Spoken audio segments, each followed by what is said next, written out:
You get a second chance at life and buy 2 slave girls to live out your fantasy. But you're instantly broke, and they're so powerful they start a world-saving revolution without you. So the story kicks off with Alan, our main guy, in a pretty awkward situation. He's just bought 2 super cute slave girls, and they're already looking at him with these questioning eyes. He's on the spot and he needs a good answer fast. Alan tells them his big goal is to save the world from hunger. Sounds noble, right? But let's be real, he's got all the typical, totally not so noble thoughts running through his head. To figure out how he ended up here, we hit the rewind button. Alan remembers this moment of pure white light, and then a goddess appears. Her smile? Way prettier than any human woman he's ever seen. He realizes he's dead, but instead of freaking out, he's actually pumped. He feels like this is the moment he's been waiting for his whole life. It's like, hello. Getting reincarnated by a goddess is the ultimate web novel fantasy, right? He's already picturing himself as the most powerful hero in a new world, with unique skills and all sorts of fun, shady stuff he can get into with cute girls. We find out Alan was 30 when he died and, well, let's just say he was a stranger to the ladies. He sees this as his second chance to finally become a player. The goddess is happy to see him, but she doesn't hold back. She just straight up calls his past life a total loser when it comes to his love life. He's not thrilled to hear it, but he can't argue with the truth. Fortunately, his little sister used to roast him all the time, so his skin is pretty thick. The goddess's insults don't really bother him, but he's got more important questions. He asks her who she is. She says she's an immortal being, a goddess revered by the people of his world. Now that it's confirmed he's no longer alive, he wants the details. How did he die? She explains he got hit by a girl who fell from a building, and the impact destroyed his spinal cord. The memory clicks. He remembers trying to save her after a long day of overtime. The goddess is not done, though. She keeps teasing him, asking if he enjoyed the girl's soft body as they fell. He's totally flustered. He admits he appreciates women, but come on, he says, in that crazy situation he couldn't even tell if she was soft. The whole thing was not satisfying at all. Then he asks about the girl he saved. The goddess assures him she's fine because his body was a human cushion. Relieved his death wasn't for nothing. He listens as the goddess explains she's giving him a new life as a reward for his good deed. Of course, the only thing on his mind are all the shady things he can do in this new world. She tells him he's going to a fantasy world of swords and magic, but there's a twist. He's not getting a new body. He's going to possess the body of someone who already lives there. Confused, he asks about the difference. The goddess explains there are just too many souls being reincarnated, so they have to pick existing bodies for them to inhabit.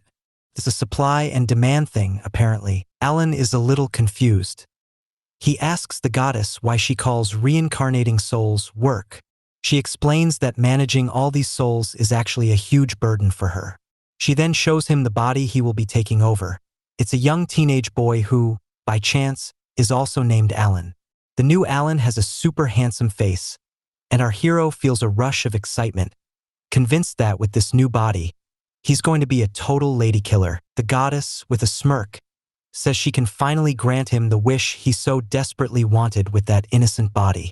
Alan gets annoyed by her teasing and retorts that she should go mess with his brother instead if she's so keen on toying with people. The goddess, who can apparently hear his every thought, instantly asks if he wants to lose his life again. He's taken aback, protesting that he didn't even say a word out loud and accusing her of invading his mind. He tries to make sense of it all and speculates that his soul and the original Alan's soul will share the body, creating 2 personalities in one. But the goddess clarifies that the original Alan's personality will simply disappear.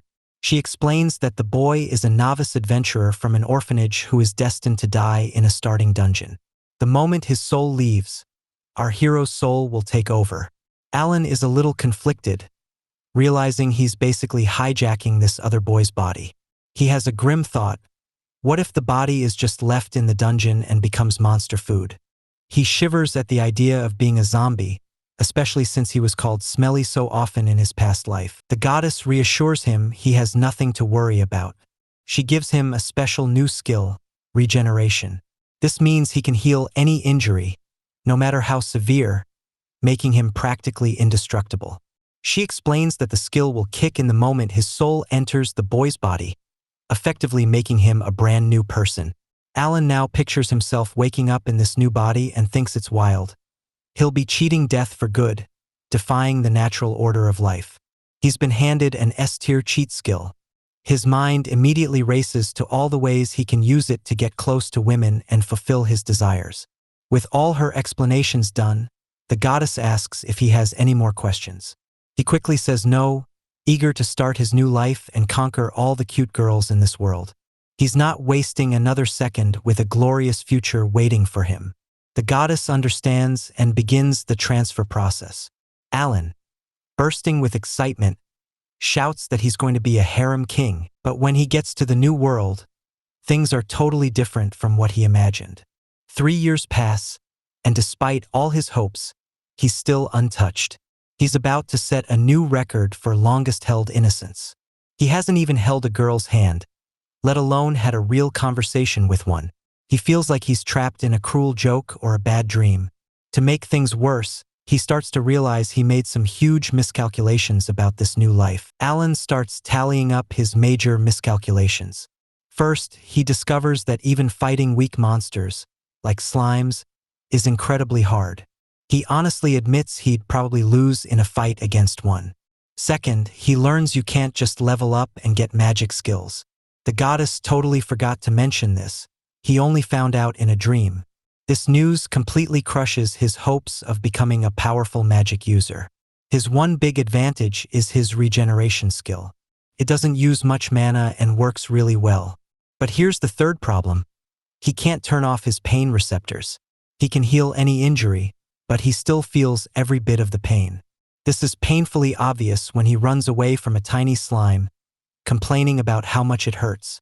He's basically a weakling in this world, and no one wants him in their party. This leads to his fourth problem: he can't form a team. He has to keep his regeneration skill a total secret from others. He uses his healing skill, and as his wound vanishes, he admits he has the power of a god. The Holy Church sees self-healing as a miracle, and they are a powerful, dangerous organization that could take over the whole kingdom if they wanted to. Regeneration is a superior form of healing, so Alan has to be super careful about getting their attention. That's his fifth miscalculation. Showing off his power too much could bring him unwanted scrutiny from the church. Despite all these setbacks, Alan refuses to give up. He believes anyone else in his position would have missed these key details. After some time, he finally arrives at the one place he's wanted to go for ages: a slave trader's shop. He admits his IQ might not be that high, but he just had a moment of pure genius. Since he can't find companions for his adventures, he decides to go for a slower-paced life. He's been working at a healing clinic for 3 years and has saved up enough money. With a slave, he figures he can give any order he wants and they have to obey. Plus, thanks to the slave crest, he won't have to worry about them ever revealing his regeneration skill. He thinks this plan is flawless and is convinced it's the start of his harem life. Alan walks into the slave house and meets the head trader, who looks intimidating and a little villainous. But the trader politely asks him what he's looking for.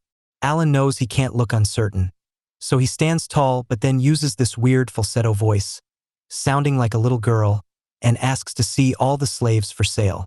The trader gives him a quick tour of the girls, and then asks if anything caught his eye. The first thing Alan notices is the prices, way too many zeros for him to even count. But he's ready for this. He feels like it's time to show off his brainpower and try to bargain. He strikes a confident pose and asks the trader if he has anything else to offer. The trader is startled, but Alan's bluff works. He declares he wants to buy the slaves no one else would. He knows it might be tricky for the trader to produce something new, but he watches the clueless guy, hoping he has something else to show. After an awkward pause, the trader decides to lead Alan to a hidden, even shadier part of the store. Alan is shocked by the terrible conditions. He can't believe people are kept like this. Among the beaten and bruised slaves, he spots 2 girls who look particularly rough. Their expressions tell a story of horrific experiences. Deeply disturbed, Alan asks the trader about them. The trader explains that one girl is an ancient elf, a superior breed of elves, and the other is an elder dwarf, another rare species. Normally, these girls would be super expensive, but because of their battered state, they're more affordable. Despite the high price that would wipe out his life savings, Alan decides on the spot to buy both of them.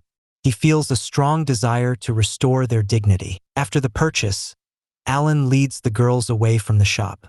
When they get to a secluded spot, the girls are, understandably, anxious. They're scared he has unsavory intentions. He reassures them that he's not a creep and they don't need to be afraid. Sensing their skepticism, he decides to prove his sincerity.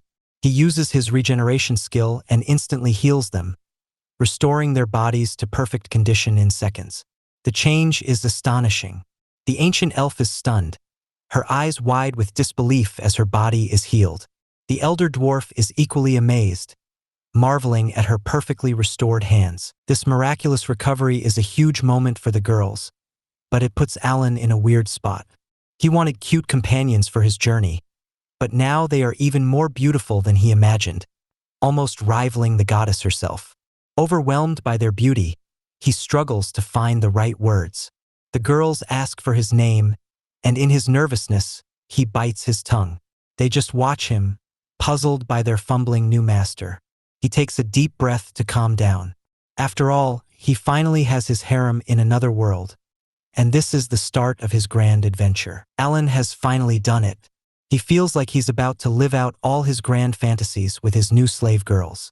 But there's a huge problem. He made a rookie mistake. He spent all his life savings on the two girls. Now he's totally broke. He can't even afford an inn and has to live out in a monastery deep in the mountains. Not only that, he now has two more mouths to feed, which adds even more pressure to his already desperate situation. He is truly, utterly broke.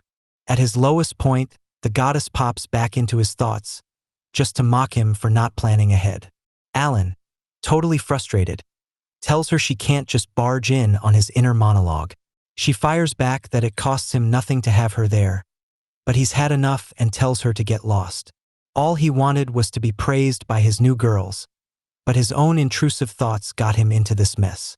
Despite everything, he's still a stranger to women. We learn the ancient elf is named Sylphie and the elder dwarf is named Noel. They belong to super rare races, so they're basically a total mystery to him. It's made even worse by the fact that he can't read or write the language of this new world. The goddess left him a note saying he could learn the language himself, but he realizes there's so much more he's missing in his appraisal scroll. Alan shakes himself out of his despair. This is no time to act like a loser. He has a job to do and people to feed. Determined to make the best of it, he resolves to find a way to provide for Sylphie and Noel and finally start living the dream life he imagined. He decides to grow some food, thinking it will be easy since he has some knowledge of farming from his old world. As he gets to work, Sylphie comes over, curious about what he's doing. He gets completely lost in her beauty for a second before snapping back to reality. He explains he's trying to grow yams. Sylphie, who has no idea what that is, asks what he means. He wonders if she doesn't like yams, but she says she's more interested in how he plans to grow them. Alan starts to worry. He thinks Sylphie won't want to eat yams from a guy as inexperienced as him. He gets the feeling his slaves are unhappy and wish they could be self-sufficient. Unable to handle the humiliation of his own thoughts, he just walks away, leaving a confused Sylphie behind. He rushes to town, determined to get them some food, hoping they won't have to sleep on an empty stomach. He spends what little money he has left on extra meat, figuring it will make the girls more appreciative. When he gets back and offers the food, Sylphie and Noel look wary but thank him. He can sense they still don't trust him, which is a major problem for his harem king plans. Alan needs to find a way for them to open up to him, and he needs to find some work. All he manages to find is some bait. He heads to town, telling the girls to wait for him, which surprises them both. He asks if they want anything from the market, and they both just say no. Since that isn't helpful, he leaves them behind and goes on his way. Once he's gone, we finally get a glimpse into what the girls are thinking. Sylphie can't believe her master just casually walked off and left them alone. She thinks about how easy it would be for her and Noel to escape, even with their slave crests, now that they have their powers back. She wonders if Alan is testing them. What really confuses her is that he wanted to grow yams all by himself, completely unaware that she, an ancient elf, can grow plants almost instantly with her magic. Alan's appraisal scroll has all this information, which makes his actions baffling. Sylphie knows she could be incredibly useful in growing food, but all she needs is the order to do it. Sylphie is completely clueless about Alan's motives. He rescued them and healed their bodies, but he isn't exploiting them the way she feared. This makes her wonder if he has some kind of master plan to win them over with his kindness. Meanwhile, Alan is wandering through town, trying to find a job. He's caught between keeping his dignity and the desperate need to provide for himself and his companions. Despite the goddess's constant mocking and his dwindling funds, he stays determined. What he doesn't realize is he's already earned a small bit of their trust. Sylphie's inner thoughts show she's starting to appreciate his unexpected kindness.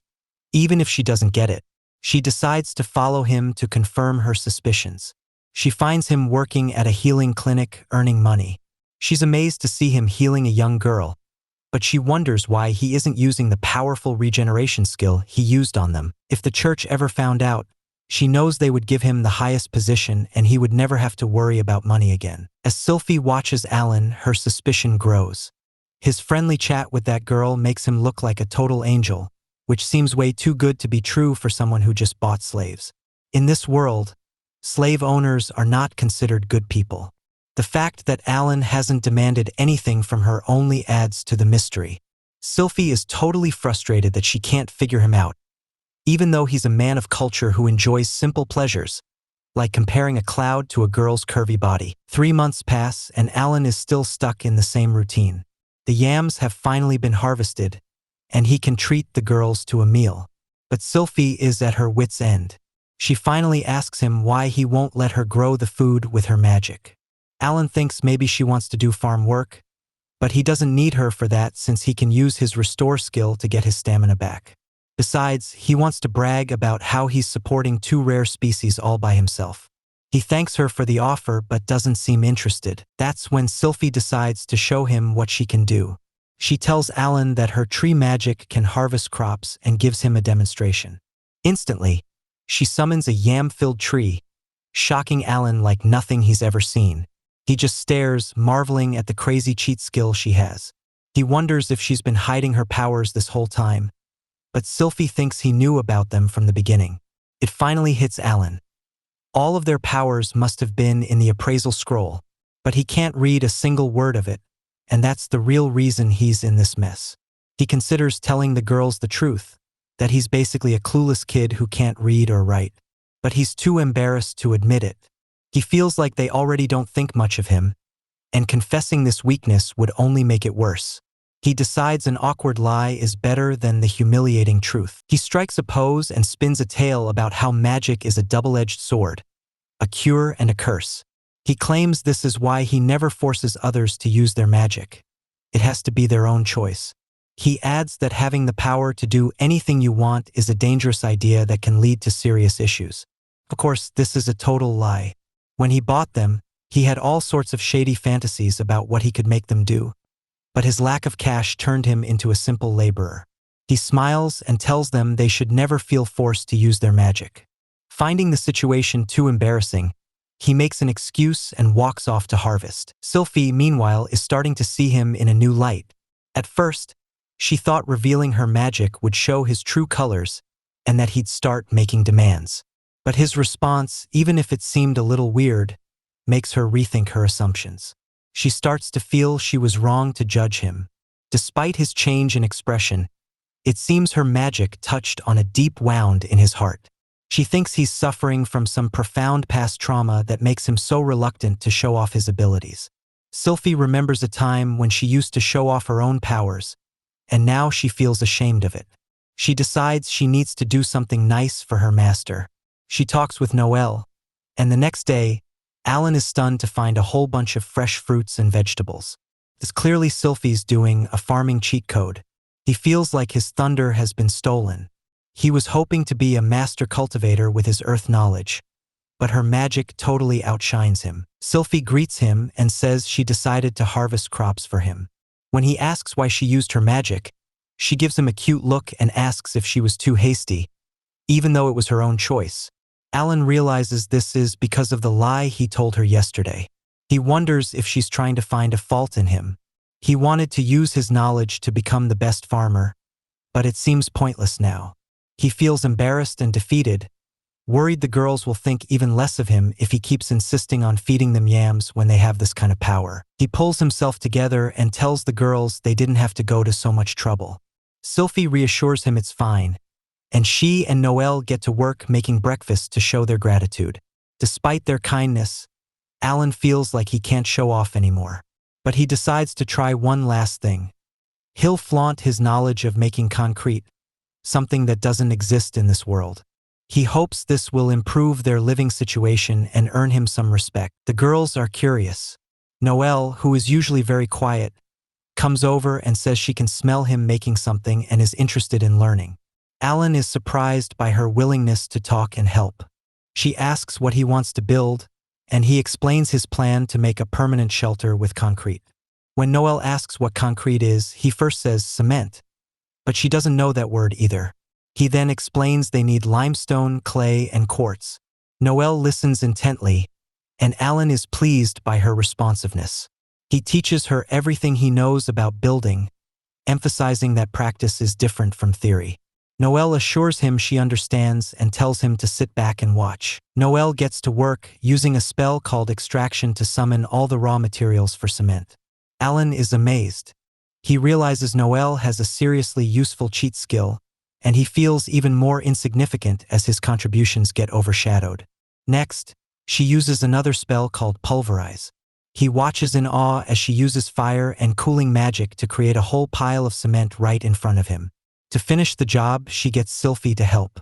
They use bamboo shoots, an idea Alan suggested with pride, but now he feels totally useless.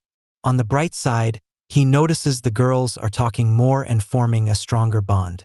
But this also makes him worried they'll find him completely useless and build their own empire without him. The house is finished, and Alan is left speechless. Noelle uses her hardened skill to make the house super secure, showing she's a building master.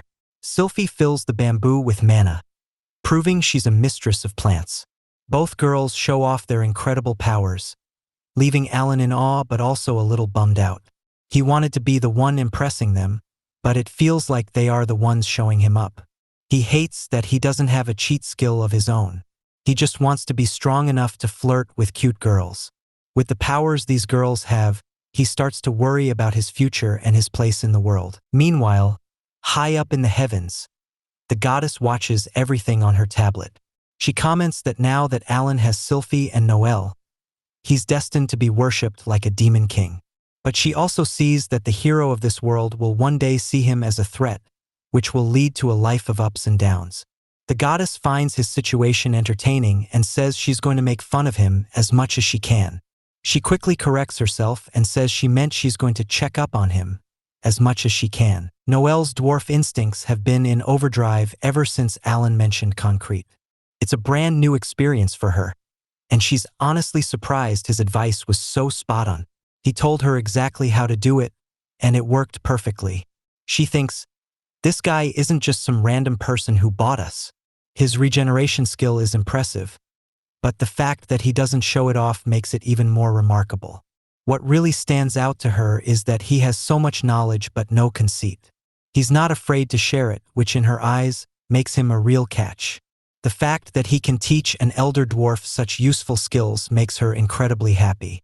Sylphie has also vouched for Alan, telling Noelle she can trust him, which solidifies her decision to feel the same way. Noelle decides she wants to help her master and contribute to his plans.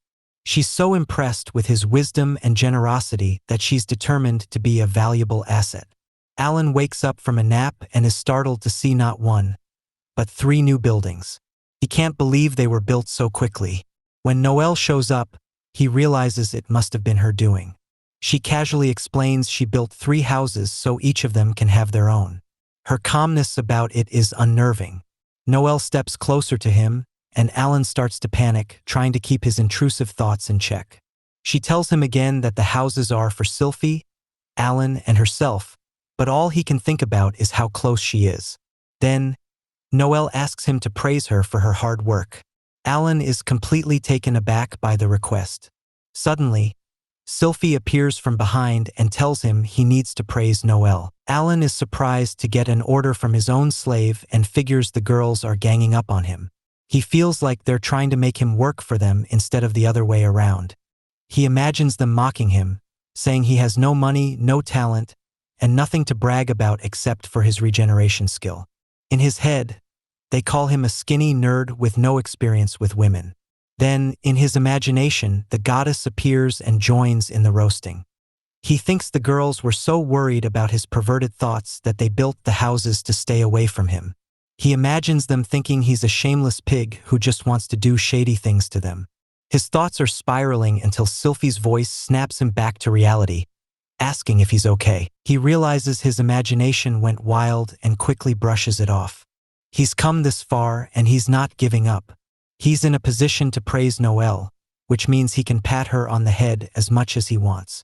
This makes him happy because he finally gets to touch a slave girl. He starts patting her head and thanking her for her service. Noelle is ecstatic, and a huge smile spreads across her face. Her hair is so smooth and silky that Alan's thoughts actually start to purify. Sylphie sees how happy Noelle is and feels a little jealous. Alan gives Noelle a little push, making her blush even more. Sylphie didn't expect him to be so intimate with a slave after they built the houses. She reminds herself that she is an ancient elf, an elite species, and resolves not to get worked up over a simple pat on the head. But despite her resolve, she decides she's going to harvest more plants, hoping it might earn her a head pat too. She tries to convince herself she has no ulterior motives, but it's already too late for that. Months pass, and Alan is back to tending to crops all by himself. It's almost as if he's forgotten the girls have powers. Sylphie is confused and wonders why he doesn't use their abilities. She explains that magic is split into 5 attributes: fire, water, wind, metal, and earth. Sylphie has an evolved wind attribute linked to plants, while Noelle has aptitudes for fire and metal, along with an earth attribute. They are a perfect combo, food and housing, an incredible resource for Alan. Yet, he has never forced them to use their magic against their will, letting them use it only when they feel like it. Sylphie thinks that Alan isn't blinded by his desires, but the reality is way different. He's just too much of a coward to do anything shady with his slaves. She notices he seems to avoid conflict and stress at all costs, which makes her wonder if he actually wants to live a life of isolation.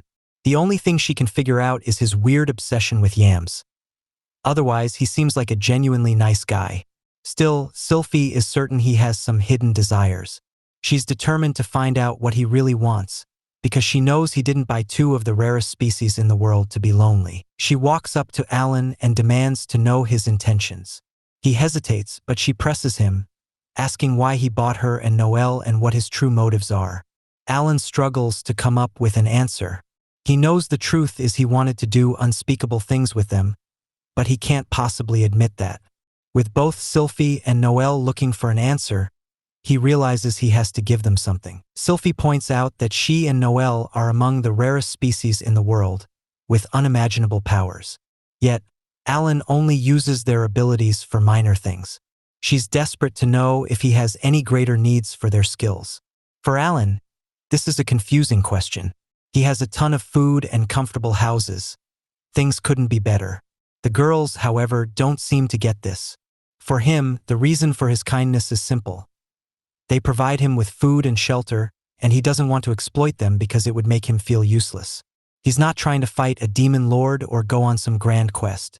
In fact, if the girls asked him to do something as humbling as lick their feet, he'd probably do it, and he'd even find it weirdly enjoyable. Now, he has to come up with a convincing lie to keep them interested in content. Sylphie decides to show off her magical talent with the tree to impress him. Noelle follows, showing off her high-speed refining skills. But Alan completely misinterprets their actions. Instead of seeing them trying to be useful, he thinks they're trying to prove how much better they are than him. If that's their game, he thinks maybe he should just confess his real feelings. Overwhelmed by his intrusive thoughts and desires, Alan considers revealing his darker side. He wrestles with the idea but ultimately decides to state a nobler goal: to rid the world of hunger. This shocks both Sylphie and Noelle, who never saw that coming. On the outside, Alan smiles, but inside, he's a mess, calling himself a coward and wishing he could just be honest. He thinks about how his self-loathing would have consumed him long ago if he wasn't the eldest son in his family. Sylphie is in awe of Alan's confession. The idea of ending world hunger is so huge, it feels almost divine to her. She realizes that hearing this lofty goal makes all of his weird behavior make sense. She now understands why he treasures those yams he grows. They aren't just for him. They represent the potential to end starvation everywhere.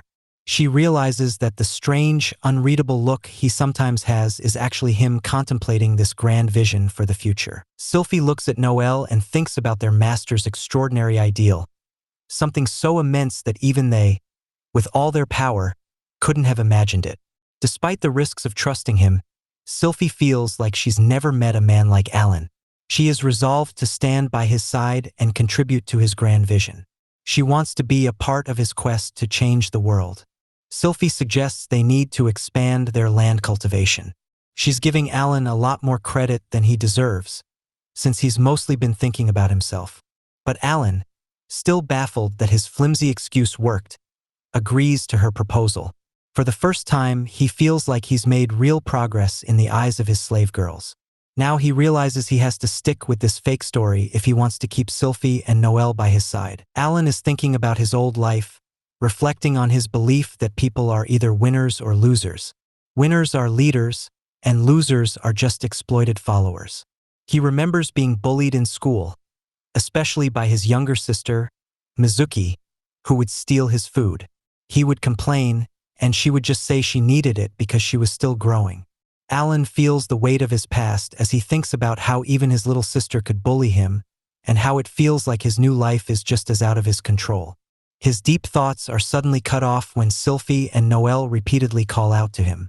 He snaps back to reality, panicked that he'd lost himself in his past life to escape the present. Sylphie insists they need to cultivate more land to end world hunger, and Alan agrees, all while scolding himself for making up such a huge lie when his real desires are so much more basic.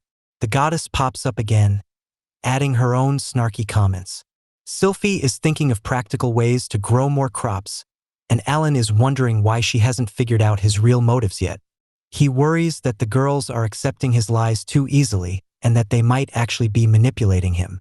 He starts to panic and thinks about how he can use his knowledge from his past life to get the upper hand. But these thoughts are all just in his head. In reality, the girls genuinely appreciate him and their current situation, but Alan is too wrapped up in his own baseless fears. Alan suggests to Noelle and Sylphie that they need to focus on making fertilizer. The girls don't know what that is, so he explains it's a key to growing crops on barren land. Sylphie agrees, realizing that using fertilizer would save her mana and make the crops taste better. He also introduces the idea of crop rotation, which would help them grow different plants each season. He even pictures bringing in cattle to get manure, which could revolutionize farming. Determined to show he's the master, Alan announces he'll make hatchets and other tools to expand the farmland. Sylphie is in awe, which makes him happy, but his confidence quickly turns to worry. He questions if he's being too boastful, fearing that his pride might be off-putting. He suddenly feels Noelle grab his sleeve. She's clearly impressed and wants to learn how to make hatchets. Her enthusiasm stirs up a familiar unease in Alan. He's reminded of his old life, where someone else's gain always came from his loss, and he worries the girls might overshadow him. For a second, Alan thinks he should just take charge and do the work himself. After all, he's the man of the house. But Sylphie shuts that down fast. She just dismisses his thoughts, and her casual attitude leaves him bewildered. She treats him like a whiny kid, even tapping his nose and calling him a good boy, which makes him feel like he's in some weird rom-com. This is not the harem king he envisioned. Just then, Noelle grabs his arm and demands a full explanation about the fertilizer. He feels her soft body against him and his mind starts to wander. He tries to fight his intrusive thoughts, but eventually he gives in and decides to tell the girls everything he knows about fertilizers. Alan gets into a detailed explanation about the 3 main plant nutrients: nitrogen, potassium, and phosphoric acid. He goes on and on about how these elements, combined with Sylphie's tree magic, will help them reach their goals. Noelle is completely hooked, mesmerized by his mystical knowledge. She even compares him to Galileo, and even though Alan has no idea about the reference, he's happy she's so into it. When it's time for lunch, Alan is served a bowl of his favorite yam soup. Sylphie is about to call for Noelle, but she just shows up, bursting with excitement. She says she has something to show them before they eat. To Alan's shock, Noelle has already made the hatchets and all the fertilizer. She admits she's been experimenting with different ratios and is documenting her findings for the future. Alan is totally amazed. Her speed and dedication make him think she really is a reincarnation of Galileo. Noelle cheerfully says Alan's work will be so much easier now, but her words fall flat. Instead of being the star with his modern knowledge, Alan is completely overshadowed. Noelle has taken over all the manufacturing and cultivation, leaving him with the boring, menial jobs like logging and land reclamation. He feels like a background character. He gets frustrated, comparing himself to some character who is always stuck with the grunt work. He resents this role, especially since he believes he should be using his cheat-like skills for something more important. He sees the girls waiting for his praise and feels a stab of self-doubt. They've effortlessly put him in a lesser role, and it makes him feel insecure and useless. Despite feeling used, he decides to praise Noelle by patting her on the head. Inside, he's complaining that he, the master, should have more respect. But he finds a strange comfort in the softness of Noelle's hair, and the small act of affection gives him some peace. Sylphie sees the moment and feels a little jealous, but she quickly gets herself in check, telling herself it's just a simple thank you. To break up the moment, she suggests they all have lunch and postpone any more work until the afternoon. Alan agrees without a second thought. As he enjoys his soft, flaky yams, Sylphie compliments his curious nature. She thinks his ambition to end world hunger is admirable, and what really impressed her was his knowledge about fertilizer and crop rotation. Alan is secretly becoming an inspiring role model for the girls, even though he's a bundle of insecurities. Sylphie thinks his methods are super efficient and could lead to way more food with less effort. She's convinced his knowledge is something from another world. She sees him as this inspiring figure who, despite being alone for so long, is determined to make his dreams a reality. In reality, he's still just a shy teenage guy with a head full of intrusive thoughts. Sylphie believes he bought her because he knew an ancient elf with tree magic would be perfect for his plan. The fact that he doesn't use the slave crest or force her to work makes her feel incredibly respected. Sylphie is so impressed she starts talking to herself about how curious her master is, and he asks her if she's talking to him. She quickly changes the subject and offers him more food.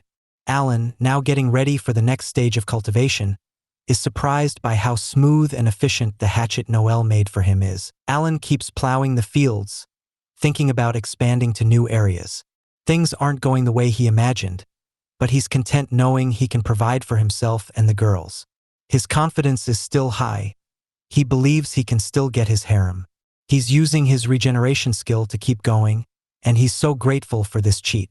He knows this ability not only keeps him from getting tired, but can also make any soil fertile. But even with all this power, he's still annoyed he hasn't even held a girl's hand. As he works, he hopes the girls will praise him. He loves patting them on the head, but he wants that same acknowledgement in return. This cycle of work and regeneration goes on into the evening, and the fields are already showing impressive results. Noelle is deeply impressed by her master's dedication to ending world hunger. She believes that if he keeps working like this, he'll definitely achieve it. Noelle feels her role as an elder dwarf is key to making his dream happen. But she's also confused about why he shared so much critical information with her and Sylphie. It would be so easy for them to betray him. She realizes he has never given a single order with his slave crest. This makes her believe he wants them to be his partners and work with him to achieve his ideals. He trusts them, and that's clear in the way he's shared his valuable knowledge. Noelle swears on her name as an elder dwarf that she will support his vision to the very end. Sylphie feels the same way and wants to contribute fully. She suggests they take independent action, which is what Alan seems to want. But the things Alan secretly wants from his slave girls are much less innocent than their current efforts, all while they watch him diligently labor. Sylphie and Noelle, now filled with a new purpose, vow to make Alan's dream of ending world hunger a reality. Alan, completely clueless about their deeper resolve, just keeps working hard in the fields. Later, the annoying goddess appears again, ready to start with her jokes. She mocks him for being lazy, even though he's been working hard. She points out that despite his efforts, he still hasn't gotten any affection from the girls. She teases him for wasting his free time and not making better use of his slaves. Alan is so irritated. He tells her to stop making fun of him when all he wants is a quiet moment to himself. He then takes the chance to ask her a question that's been on his mind. Are all goddesses as mean and sarcastic as she is? She just laughs and explains that his choice to be reincarnated this way meant he was destined to deal with her unique brand of mockery. It's her job to keep the jabs coming. Alan can't deny it. With Sylphie and Noelle handling all the farming and chores with magic, he has a ton of free time. The goddess feels pretty confident that his shady fantasies will stay just that, fantasies. Her teasing gets to him, and it gives him a burst of energy in his otherwise boring life. He starts to get antsy and asks himself why he's living like a retired old man with no hobbies. Frustrated by his laziness, he decides to finally make something happen. He rushes to Noelle, and with a spark of excitement in her eyes, she asks what he needs. Alan hands her a blueprint and tells her to create the item on it. Noelle studies the paper intently, moving closer to him. He notices the softness of her arm against his, but he's confused by her proximity. As she looks at the blueprint, he realizes she might be so focused on the task that she hasn't even noticed him. He sees that the blueprint is missing dimensions, so he tells her he forgot to add them. He just says to make the item big enough to fit on a table, completely glossing over the fact that he can't read or write the language, so he couldn't have added the measurements anyway. Noelle doesn't question him. She's just focused on the job. The blueprint is just a simple picture, but it makes Noelle both curious and nervous. She wants to get started, but she also needs to know what it's for. Alan gets visibly nervous when he gives her a vague answer, which only makes her more curious. He tries to motivate her, saying the item will bring her and Sylphie joy and help them get closer. He excitedly reveals it's just a board for games like chess and Jenga. His plan is to play games with them, hoping it will lead to more conversations and bonding. But his real motive is to use the games as a cover for punishment games so he can get around the rules and maybe get some R-rated rewards. It's a scheme born from his intrusive thoughts, disguised as innocent fun. Noelle loves the idea of playing games with him and Sylphie and eagerly agrees to start working on it. But Alan's plan might be more obvious than he thinks. The goddess quickly pops in to mock his convoluted and totally questionable strategy. Sylphie watches from the doorway, her eyes fixed on Alan and Noelle as they work on strange things in the workshop. Alan talks about chess and Jenga, and she has no idea what he's talking about. She's confused. Why is he putting so much energy into these games when they have a world hunger problem to solve? She needs answers, so she decides to interrupt. When she walks in, Alan gives her a warm smile and invites her to join, which only makes her more suspicious. She starts to feel that his lazy, young man exterior is just a mask, and the real Alan is a mysterious, powerful sage with a good heart. This makes her want to be a source of strength for him and support him no matter what. The three of them sit down with the games. Noelle's eyes are sparkling as she asks to learn how to play. Alan is just as excited and suggests they start with Reversi. He starts explaining the rules, and both girls listen intently. Sylphie is captivated, amazed at how the simple rules create so many strategic possibilities. She imagines a future where this game is a beloved pastime for everyone, and she's thrilled that Alan has shared it with them. But just when they're about to play, Alan's eyes get a mischievous glint. He suggests they raise the stakes. The winner gets to give the loser any order they want. Sylphie can tell this is going to be interesting. Sylphie feels a little nervous, but she tells herself that this game must be connected to his bigger goal of ending world hunger. Her thoughts are broken when Noelle chimes in, saying they both need to give it their all. Sylphie agrees, and they get ready to face Alan, thinking it'll be a fun challenge. But as they start playing Reversi, Sylphie realizes it's a terrible idea. Alan made the game, so he knows all the rules and strategies. How can they possibly win? To her surprise, Alan starts making terrible moves and completely throws the match. It becomes obvious that he never intended to win. He deliberately lost so they could give him orders. Noelle is thrilled with their unexpected victory. She immediately tells Alan she wants ownership rights to all the new recreational items. Sylphie, seeing her chance, makes a different request. She wants to be registered at the Merchants Guild. Alan is relieved that Sylphie and Noelle haven't asked for their freedom, but he's got a new plan brewing in his mind. He wants to trick them into something more adult. He thinks it's a genius move, the ultimate strategy. Later, Sylphie registers at the Merchants Guild while Noelle joins the Alchemists Guild. Alan then suggests they do some shopping since they are in the Imperial capital. Sylphie is happy to see him enjoying himself for once. 2 weeks pass and Alan gets totally into training for shogi. He sets up some rules for Sylphie, who listens in amazement. As they play, she says it's a great mental warm-up, but Alan, who is losing horribly, takes it as a jab at his weakness. Sylphie wins and nervously says it was a great way to de-stress. Alan, trying to save face, says he wasn't even playing seriously. As they finish, Noelle reminds Sylphie they need to get to the capital. Alan tells them to be back before dinner, but he's left feeling defeated. He still hasn't figured out how to get closer to the girls the way he wants. He wonders if alcohol would help. Just as he starts to scheme, the goddess pops up, interrupting his thoughts. She bluntly tells him he's not reliable, which is why his slaves are leaving the house to work. She scolds him for being so short-sighted, thinking games like shogi are enough to keep them entertained. Alan starts to spiral. He imagines his slaves selling themselves off to someone else. Panic sets in, and he sprints toward the capital, calling himself a terrible master. When he finally finds them, he's so anxious he offers to buy them anything they want. Sylphie starts to tear up, and Alan is completely caught off guard. He assumes they've had such a hard life that they're just now letting their emotions out. He decides to withdraw some cash. At the bank, Sylphie and Noelle ask the manager to check his balance. Alan's heart stops as he braces himself for the worst. But when he hears the number, he's floored. 3 million dole, which is about 300,000 yen. He can't believe it. Turns out his games, Reversi and Shogi, have become wildly popular, and the girls have been selling them. Sylphie explains he's been earning royalties from all the sales. Overjoyed, Alan shouts that they should go on a huge shopping spree. But Sylphie and Noelle have already done that. They've bought him more slaves. The new girls introduce themselves, and Alan feels completely overwhelmed. Sylphie, seeing his unease, tells him he should just act as the village chief of slaves. Alan is in bed, staring at the ceiling, trying to figure out if buying 50 more slaves was a good idea. He can't help but blame Sylphie and Noelle for the whole thing. Just a few hours earlier, Sylphie was at the slave market, using her crazy negotiation skills to get the price down. She pointed out all the wounds on the slaves and argued that if she didn't buy them, they'd cost the owner more money in the long run.